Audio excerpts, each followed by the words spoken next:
I looked at the pictures and read the poetry of the children in the Ghetto of Terezin, I really felt that I wanted to somehow respond.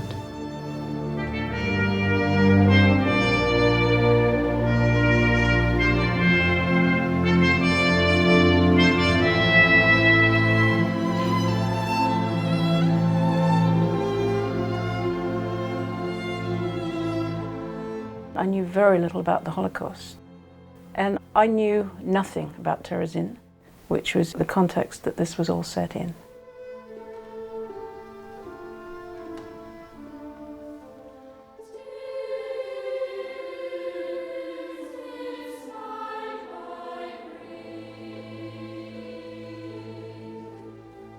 I ended up writing a piece for children's choir, adult choir, soloists, orchestra, called Oratorio Terezin.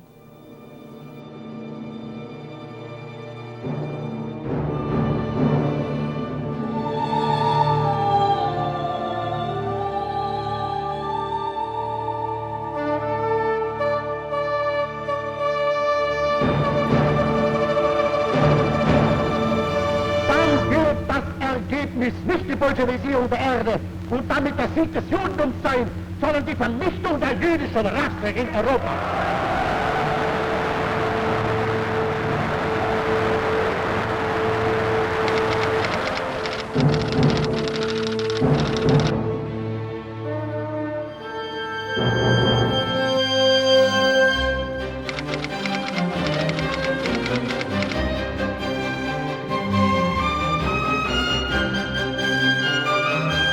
Hitler came into Czechoslovakia in '39. And we had to go to Theresienstadt.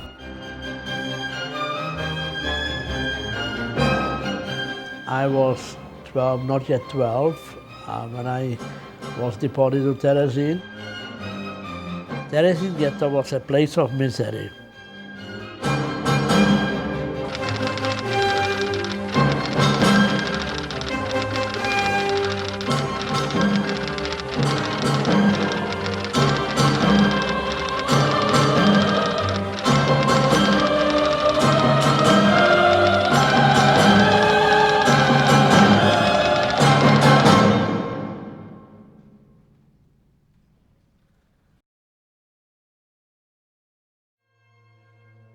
These poems, they really did touch a deep place in me. Now, I'm not Jewish, but somehow it took me on a journey into these children's lives. I suppose music is my first language when it comes to expressing what I'm feeling on the inside. And I was actually sitting with my violin one day, and I found myself just kind of playing this figure. Da, da, da, da, da, da, da.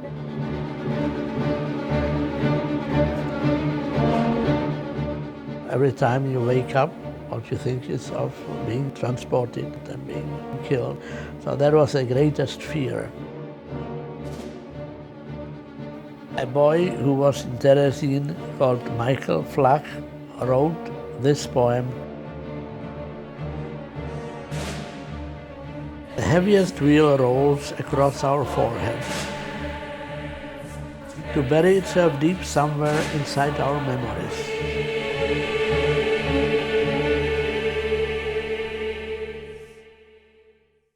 The most horrible thing was the transports. We call them transport to the east, or the calling to the east.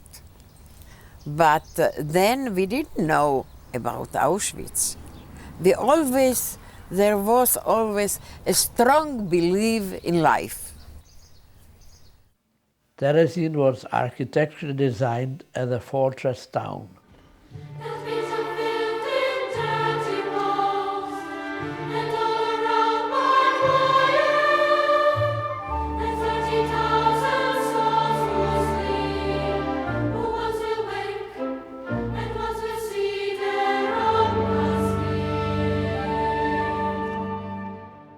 The room that I lived on was on the second floor.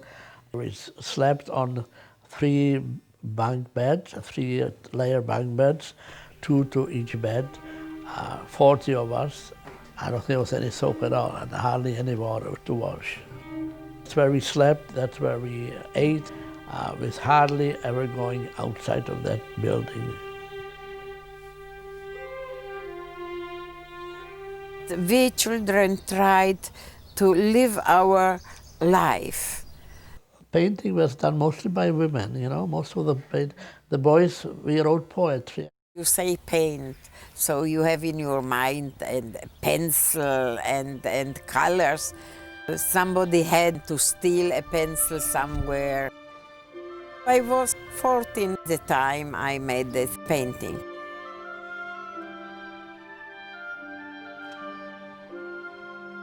When I saw Edna's painting in the book, I felt that this so wonderfully depicts what the oratorio is about. The little boat is the child. The candle is off to the side, and you're thinking, is the boat going to move towards the light, or is it going to be ever found in this place of darkness, which is depicted on the painting?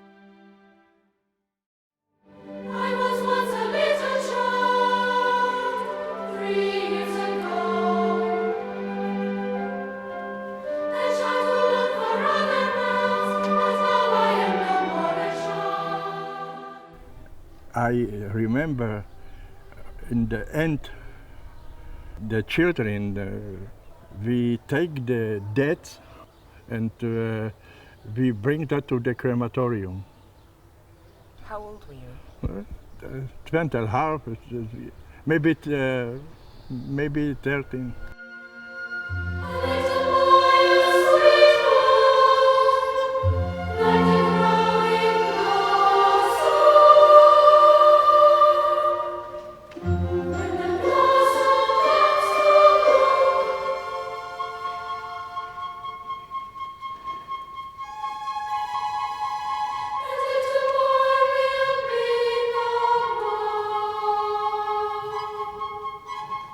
He died when he was 14, this boy, so very difficult.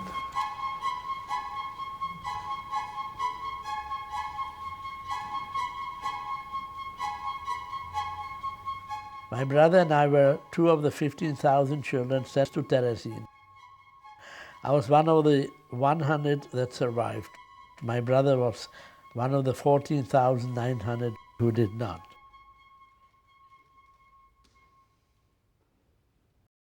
The fear of dying is the worst thing. You can put up with hunger, you can put up sleeplessness, you can put up with everything, but even the fear of being killed is so ingrained in us that that's the worst thing, and especially if it's with you all the time.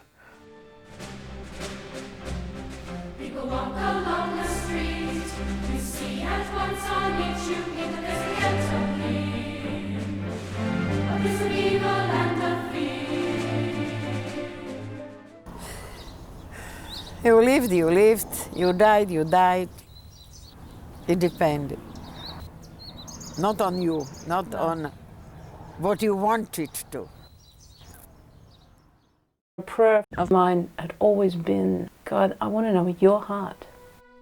And I think in some ways that this book of poetry in my hands was the beginning of the answer to that prayer.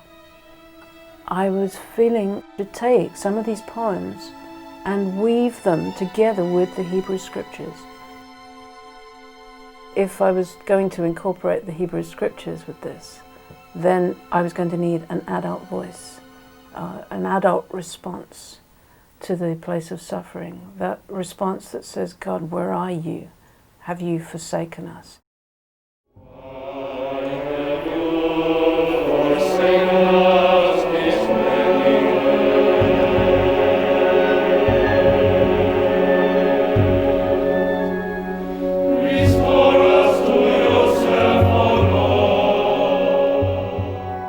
I found that I was also needing a voice of the prophet, because a lot of what I was choosing as parts of the scripture were from the prophets.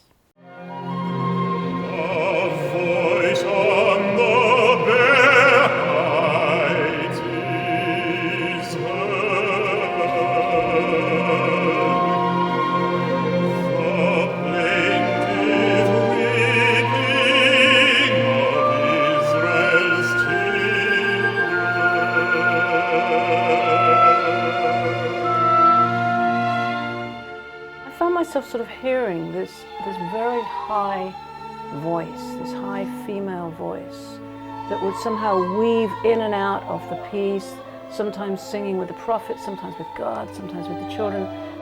The voice of suffering. Whether it was our suffering, the suffering of humanity, or whether it was the suffering of God.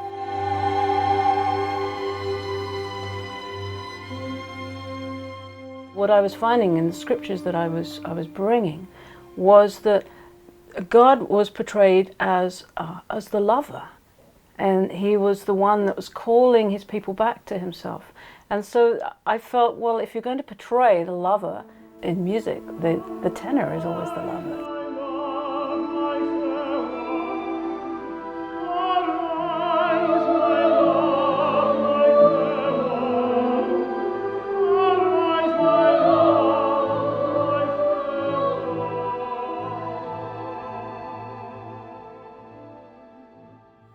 One incident that I remember very vividly, when a group of kids my age were with some help from somebody, were allowed to go just outside of the ghetto. The ghetto was completely paved, no grass. So once we were permitted to go outside on the grass and play in the grass, we played games, word games.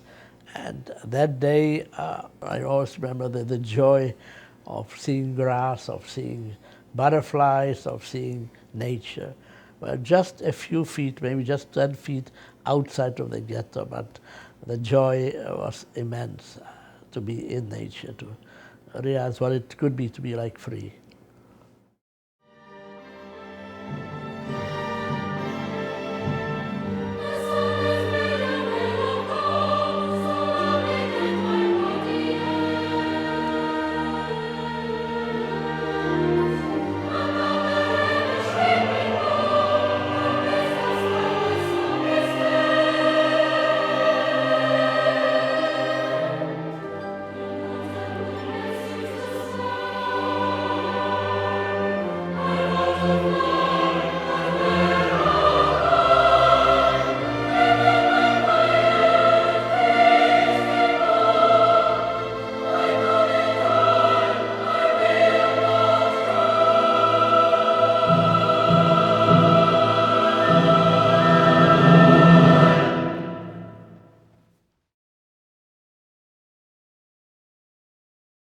When I finished writing the piece after 3.5 years, an old friend of mine, Kurt Trevor, who is a conductor living in the States, we'd grown up together in England.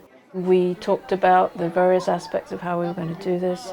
We began to audition children. And the music's really well done. Yeah, I really enjoy the music. It's really good. Yeah, it's very good. Oratorio! Out of the 50, there are probably 6 or 7 different groups of kids, different pockets of kids who are coming together for the first time as a unit. I'm 17 and I'm Greek. I'm 13 years old and I'm German. I'm a Jew. I'm 10 years old. I myself am an atheist. I'm Catholic. When I told my friends that I was coming here, they were like, "What's the Holocaust?" They don't know what it is. All the songs are about how the Jews felt during that time. It's really helped me learn about things that they've had to go through and stuff. I can't believe they're real kids like me. Now they're going to be able to be remembered by singing their songs.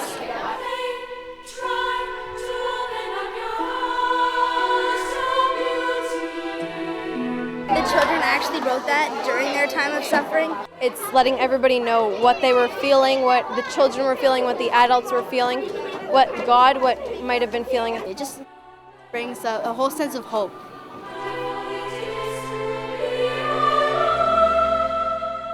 The premiere performance in Toronto in 2003, we had Kirk, who'd come from the States via Bratislava. We had the adult choir from Toronto, the children's choir from Toronto. We had 6 boys who came from Bratislava to sing with us.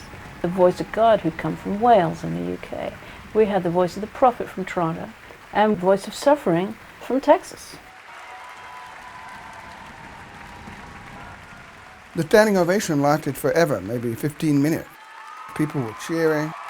It was an extraordinary response for an entirely new work. I don't think in my career as a conductor I've ever conducted a premiere where there was such an overwhelming audience response of passion and connection to a new work like the one that we've just had. The message is quite clearly overwhelming to the North American audience, and I'm sure it will be as overwhelming to the European audiences too. After the Toronto premiere, financially, I was in the hole, about $80,000 down. At times when I just feel like running away from home, to be quite honest.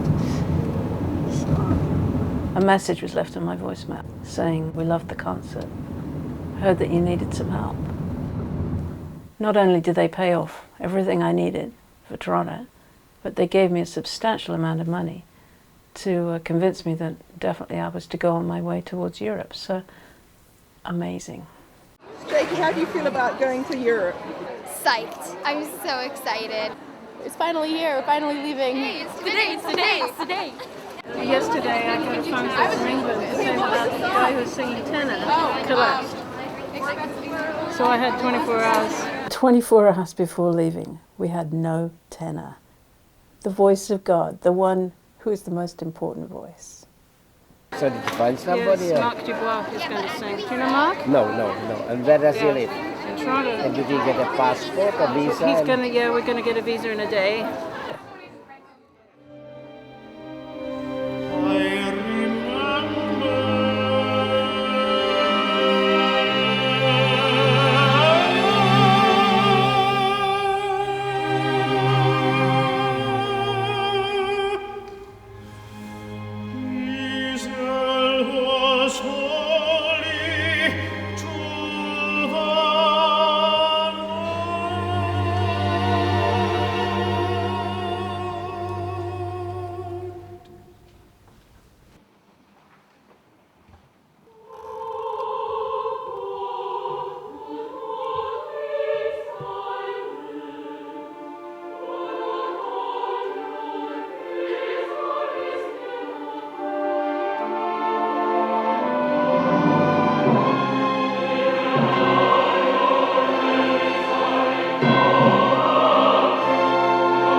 There we were in Europe, in the heart of the whole area that had been overrun by the Nazis.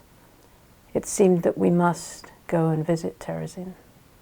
George Brady, a survivor of Terezin who lives in Toronto, went with us to tell us about his experience of Terezin as a child. We were shipped to Theresienstadt here.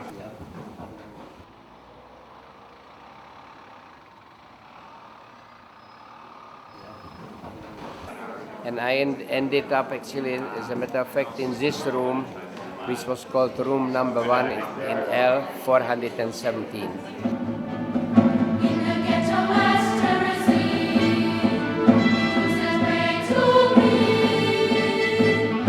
is a square kilometer of earth cut off from the world that's free. It was very grim to live in Terezin. I slept right over there on that side on a bunk bed, 3 tier. There were 42 boys in this room. Most of us, so 99 out of 100, were shipped mainly to Auschwitz, and there most of them perished. My sister, unfortunately, was too young. At that time, they decided to kill the ones who couldn't work. My sister was only 13, so she was useless to them, so she just was killed.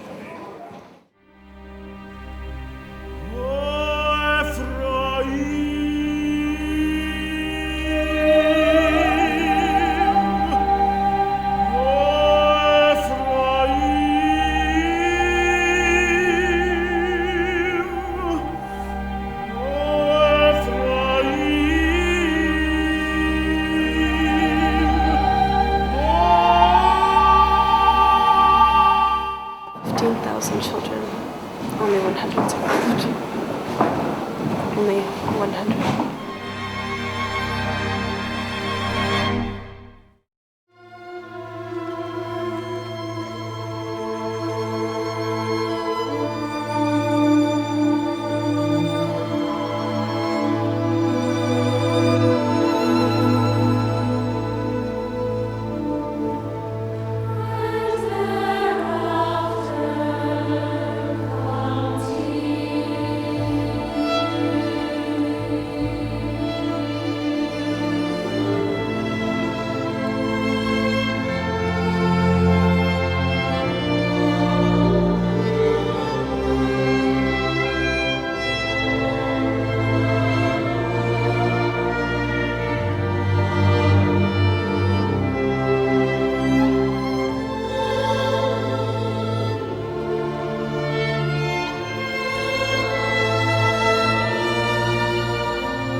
"66 years to the day after Hitler's invasion into Austria, standing on the stage of the Vienna Concert House, Jakey Young, who is Jewish, singing The Butterfly."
Who would have believed back in the 1940s that this could possibly have happened 60 years later?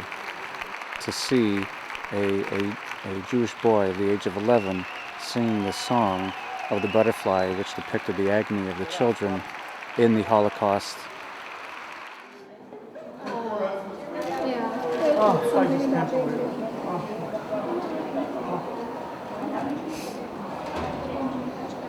So it was really quite overwhelming, and something that just moved me beyond tears.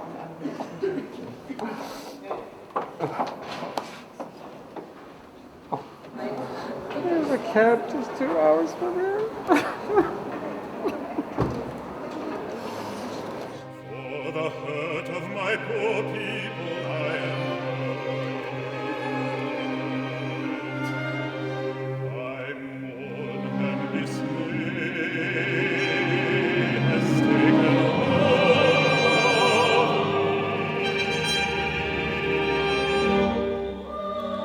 Is there no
I think that each time we were able to connect with a certain place or a time in history, especially when we were in Europe, that it gave us more of a connect on the inside from which we were able to then communicate.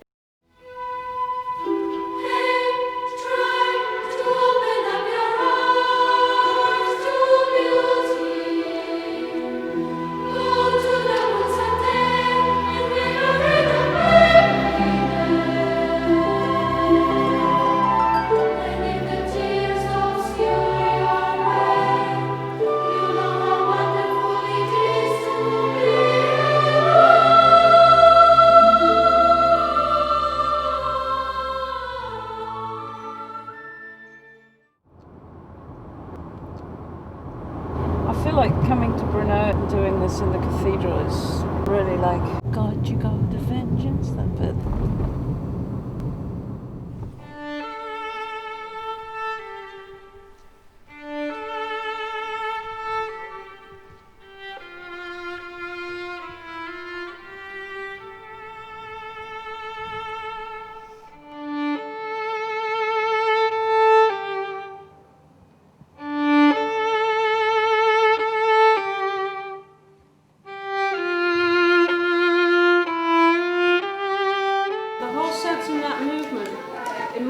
as I wrote that was that while the church, in the safety of their four walls, were worshipping, the Jews were being rounded up and transported off.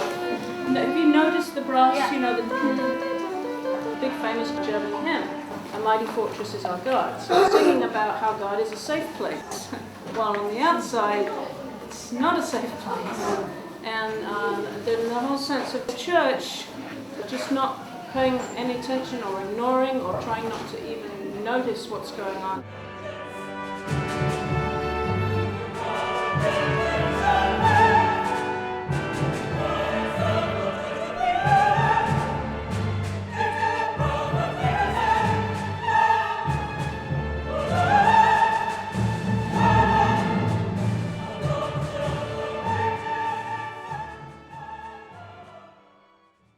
It seemed really important to me that we would perform the Oratorio in Prague, the capital of what was then Czechoslovakia, and obviously a place where many of the children who were in Terezin would have come from.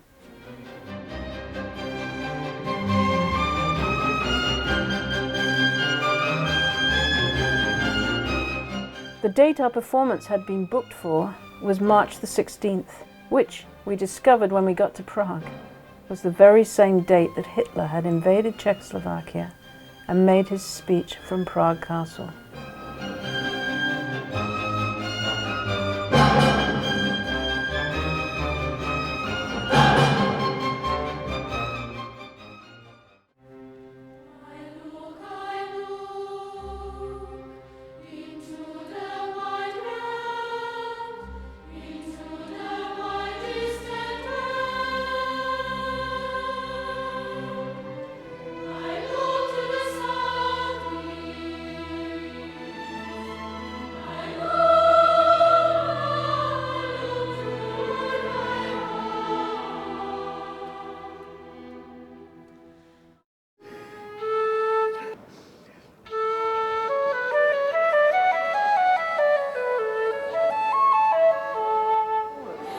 In the hall.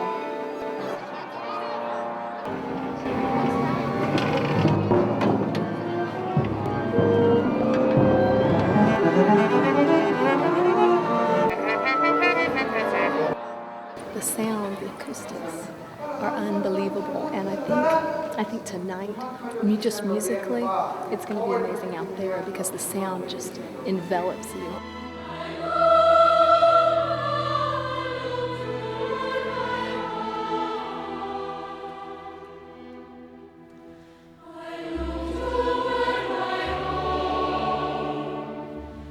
City,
For me, the oratorio it's a message of hope. It goes beyond words. And I think music, just in such an amazing way, is able to go from heart to heart, from spirit to spirit, however you see that.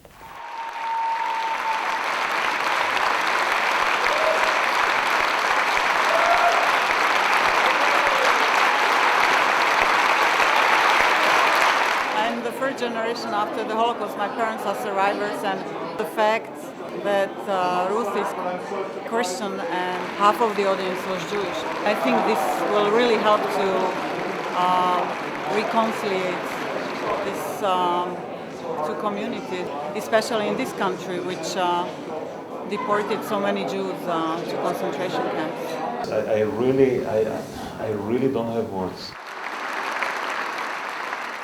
What you did here, you cannot imagine.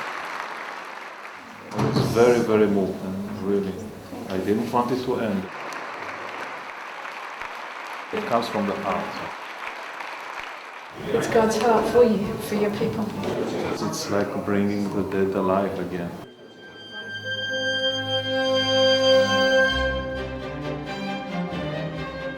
And so now here we were looking towards Israel, which it had to go there.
Finding a date that worked for the Israel Chamber Orchestra, for our soloists, for our conductors, for the halls, we find ourselves with 3 dates. I mean, literally, it was very tight in May. May the 5th, May the 6th, May the 7th.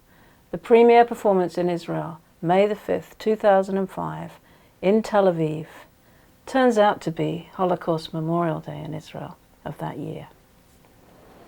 We had the privilege of performing in the largest auditorium in Israel on that very evening, the 60th anniversary of the liberation of the death camps. Especially, I want to honor tonight all Holocaust survivors in our midst as we enter into this journey through the poetry of the children of Terezin and through the Hebrew scriptures. I am praying our hearts will find hope. ליבותינו ימצאו תקווה. תודה.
You know, the oratorio was in Tel Aviv on the 5th May of 05. When I was released in Mauthausen, it was on the 5th of 5/45. So you can call it coincidence, or I don't know how to call it. But it's nice. Whatever it is, it's nice. Meir, my mother and father. I think I was a very happy child. You know, when we had to go to Theresienstadt, we could only take 50 kilo.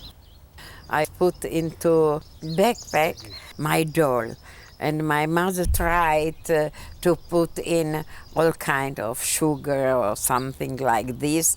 And when she was out of the room, I put inside the doll. Yes.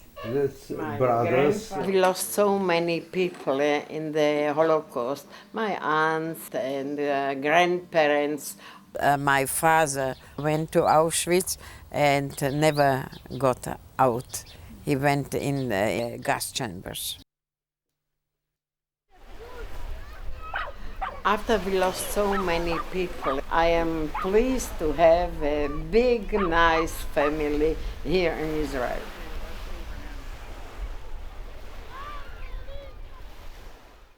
As we visited the actual places that the voice of God and the voice of the prophets sing about, the heart behind the scriptures was becoming as real to us as the children who wrote the poems had when we visited Terezin. That was so much fun. It seems such a strange thing to say about a work that's written in the context of so much darkness, but it really is a love song. It's a love song of God to his people.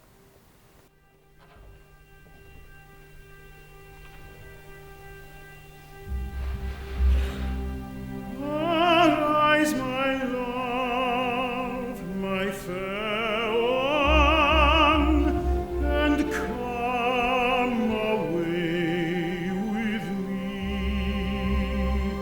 Oh, my dove in the cleft of the rock, in the covert of the cliff.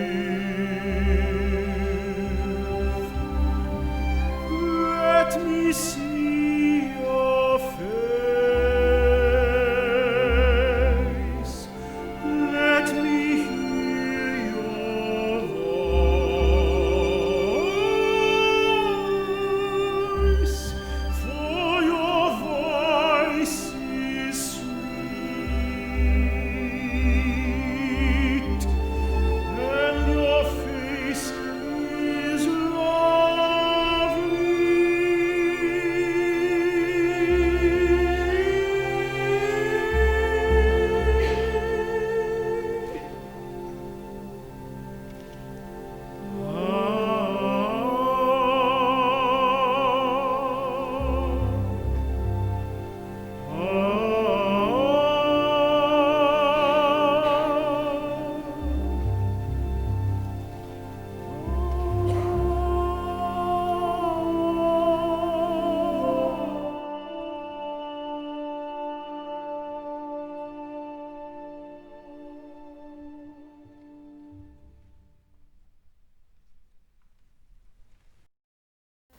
For Zion's sake, I'll not keep silent, and for Jerusalem's sake, I will not rest.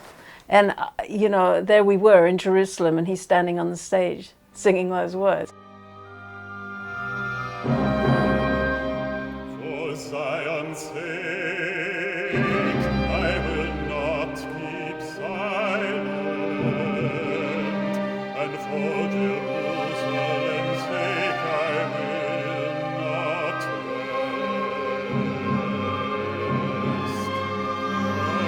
Until her vindication shines out like the dawn, and her salvation like a burning torch.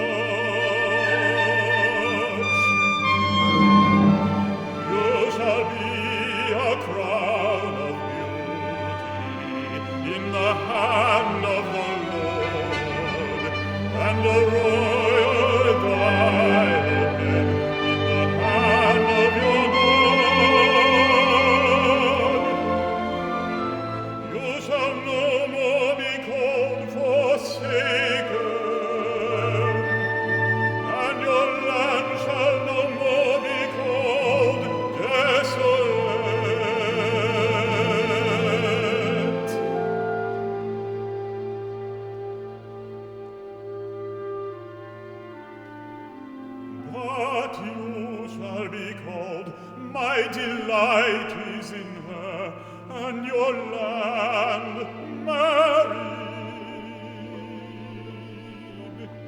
For as a young man marries a young woman, so shall your builder marry you.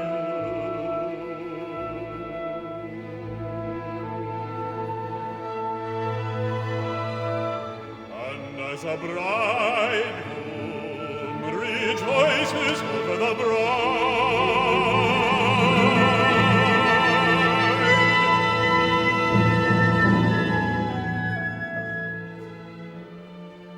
so shall your God rejoice over you.